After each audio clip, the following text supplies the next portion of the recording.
Hey folks, welcome to Planning and Pens. I'm Bex, and in this video I'm going to give you some tips for using a leather cover with a planner that has a textured cover like the Sterling Ink Common Planner.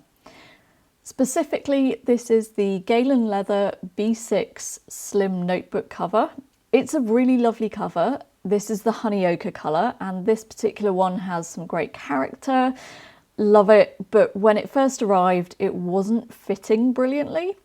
When I closed it up, the front cover of the planner would resist feeding smoothly into the front of the leather cover. So the planner cover would be sort of bulging here and the spine would be in a V shape like this. I figured out why, and I've got some really easy tips and tricks that will make it fit and prevent you from damaging your planner. The first thing that I did was to take the planner out of the cover and just run my finger all the way around the inside of the edge next to the stitching, just to open up the seam a little bit and give it some more room. Did the same on the back edge as well, and although that did make it fit slightly better, it didn't resolve the issue completely. The next thing I tried was to work on the spine of the cover. When I first got it, it was sitting a little bit more like this, and it just gives the planner less room. To break the spine in, all I did was first of all just pinch all the way down the edge of the cover, in line with where the actual edge of the planner's spine is. Went all the way down the cover on both sides, and also with the cover off, I folded it with the outsides together and just pressed along the spine. Those two things have really helped the cover to conform to the shape of the planner a lot better. But even with all of that, the planner still wasn't returning smoothly into the cover when I closed it.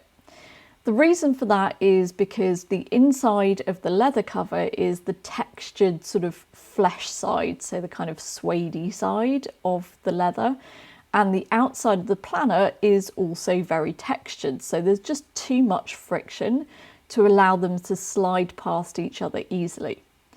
So I just cut 2 pieces of card from a cereal box and I put those inside the front and back of the cover. There's now far less friction between the two surfaces, and those 2 bits of card have completely resolved the issue. It now closes really easily and it'll continue to conform to the shape of the planner as I use it. Incidentally, when I took those 2 pieces of cardboard out to film this video, I found that they've also stretched the leather out just a tiny bit, even over the last week or so. So now, even without them in, it's much easier to close than it was before, but it's still not perfect, so they're going to be staying in at least for now.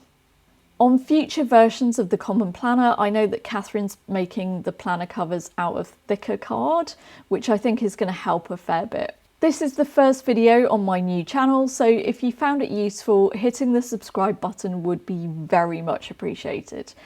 I have lots of other planner and pen content coming soon, so click the bell icon if you also want to be notified when those videos go live. I hope this was useful. Thanks so much for watching, and I will see you again soon.